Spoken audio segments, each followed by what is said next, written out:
ተባለ ገና በፈታበት ሚስቱ በፈታበት ሄዶ ከቀለበት ጋር ከሌላ ሴት ጋር ቀለበት ያደርጋል ተብሎ ይሄ ነው ለአንተ ክብር መስጠት? የትኛው ነው ክብር? አልገባኝም። እሺ ጨረስክ? አዎ ጨርሻለሁ። በመጀመሪያ ደረጃ እኔና ሩታ ከተፋታን ህፃኑም ሳይወለድ በፊት ነው አይደለም? ነው እየተጨቃጨቃችሁ ነበር። ዝም እያለ አሁንም እየተጨቃጨቃችሁ እኮ ምንም አልተፋታችሁም። ትገናኛላችሁ ምን ትላላችሁ እኮ። የሚያገናኘንማ በመሀላችን ልጅ ስላለ ነው። ገባች? ግን ደግሞ እኔና እሷ ከተለያየን በጣም ቆይቷል። ሩታ እርጉዝ እያለች ነው የተለያየነው። ከዛም በፊት ደግሞ ሰላም አልነበርንም። ገባች? አሁን 6 ወር ምናምን ልትለው አትችልም። ከዛ ባለፈ የሰው ልጅ ደግሞ ሳይስማማ ሲቀር እስኪገዳደል ድረስ መጠበቅ የለብንም አይደል እንዴ? መገዳደል የለብንም እኔና እሷ። ስለዚህ ካልተስማማን መለያየት ነበረብን። እሷም ፍቺ ፈለገች። እኔ በጊዜው እንደውም አልፈለኩኝም ነበር። ብዙ ታገልኩኝ ያንን ወረቀት ላለመፈረም። መጨረሻ ግን ተፋታን። ኢቨን ፍርድ ቤት ሄደን ሁሉ ነገር አልቆ ምናምን የተለያየ ነው አይደለ? ስለዚህ ጨርሰናል። እኔ እዛ ጋር አብቅቷል ሁሉም ነገር፣ የኔና የሷ ነገር።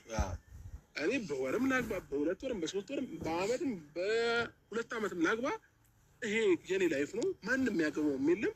ማንም ሰው ይህንን ነገር ሊጠይቀኝም አይችልም። ግን ደግሞ እሷ እያለች ይህንን ነገር አድርጌው ቢሆን ልክ ነህ። ቤተሰብም ይሰደባል፣ አንተም ሰደብ፣ ሁሉም ይሰደባል። ይሄ ግን የሚያሰድብ ነገርም የተደረገ ነገር የለም።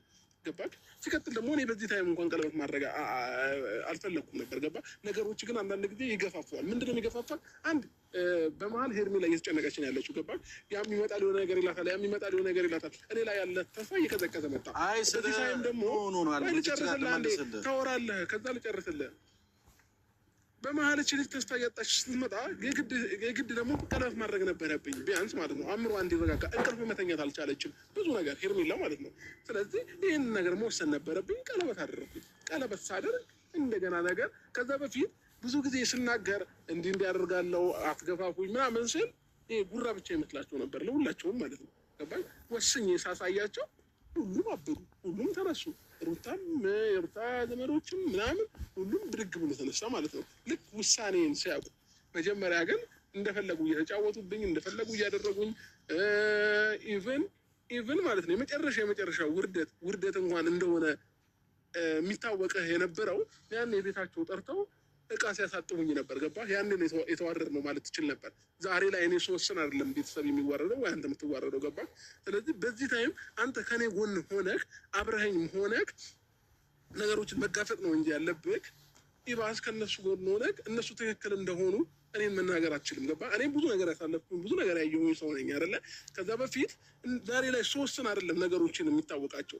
ያኔ ብዙ ታገሻቸዋለሁኝ፣ ብዙ እንትን ብያለሁኝ፣ ብዙ የማይሆን ነገር አድርገውኛል። ግን እነዛን ታይሞች በሙሉ ሳሳልፍ ያኔ ነበር እኛ የተዋረድ ነው። ገባህ? አሁን ግን እኔ ስወስን አንተ ከነሱ ጎን መሆን የለብን። ገባህ? እንደውም ከኔ ጎን ሆነ ቤተሰባዊነትህን ማሳየት ነው መቻል ያለብን። አሁን ዝም ብለህ እስኪ የእሷ ቤተሰብ ለእኛ እሷን ሚዲያ ላይ አሳልፈው ይሰጧታል? አይሰጧትም። ገባህ? አንተ ለእኔ ለምንድን ነው ሚዲያ ላይ ወጥተህ እንደዚህ አደረገ እንደዚህ ይሄ እንዴት ይሆናል ማለት የለብህም። ገባህ?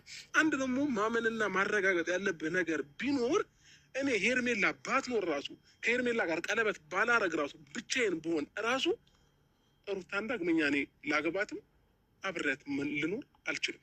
ይህንን አረጋግጠህ ለአእምሮህ ንገረው በቃ።